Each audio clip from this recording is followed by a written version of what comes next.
let us be very clear. Hamas breached international law on the 7th of October. Hamas targeted innocent civilians in the most callous and inhumane manner, and their actions have been rightly condemned by right-thinking people across the world. But we should also be very clear. Israel has breached international law, not just on every day since October the 7th, but virtually every single day for decades. Israel occupies Palestinian land against international law. Israel blockades Palestinian territory against international law. Israel builds and expands illegal settlements against international law.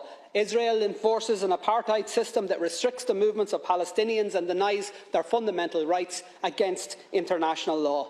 And Israel regularly and systematically attacks and kills Palestinian civilians against international law. So the question that must be answered by all of us in political life is this: how does the world respond to flagrant abuses of international law? When it comes to the horrendous war crimes of Hamas, the response was very clear and very consistent. World leaders queued up to say Israel has the right to defend itself. One after another repeated the words, the great and the good, including our government: Israel has the right to defend itself. Repeated in statement after statement, tweet after tweet, despite the full knowledge that those words have become contaminated. The words "Israel has the right to defend itself" means in practice that Israel takes that right as licence to bombard civilians, to bomb schools, hospitals and other civilian infrastructure. And it has now been taken as licence to enforce the displacement of 1 million people from one end of an open-air prison to another, to deny food, energy, medical supplies to a besieged civilian population, to actually deny them water, to ensure that children, the sick, the disabled, the elderly will literally die of thirst. Israel has the right to defend itself has now become cover for Israel has the right to commit genocide right in front of our eyes.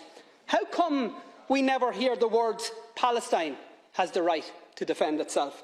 Not when a humanitarian flotilla bringing essential supplies to Gaza is met with a military assault and the murder by Israel of 9 unarmed activists. Not when Palestinians march in peaceful protest against a legal blockade and are met again with a military assault and the murder of 300 of them. Not after the countless bombings of Gaza by Israeli forces. Not even when Israel targeted and murdered 4 little Palestinian boys playing football on a beach. And not when Palestinians were dragged from their homes and forced to watch as those homes were destroyed to allow for new illegal Israeli settlements on lands that are clearly defined in international law as part of Palestine.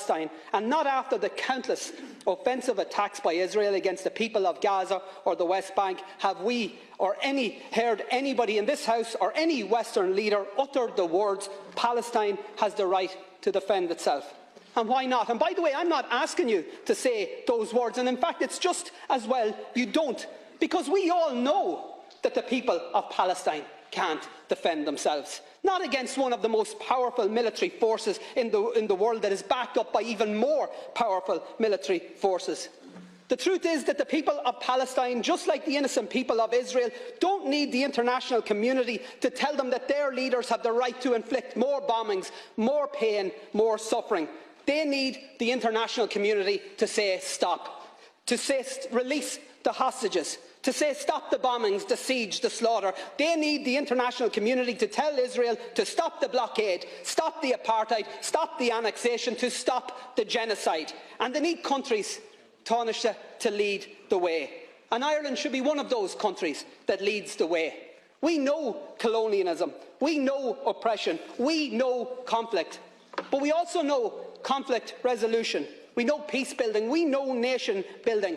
And because of what we know, what our history has taught us, our call tonight must be clear: immediate, full and unequivocal ceasefires, and a decisive international intervention that leads to negotiations and to a lasting and just peace settlement, and to, at long last, to a free, sovereign and independent Palestine.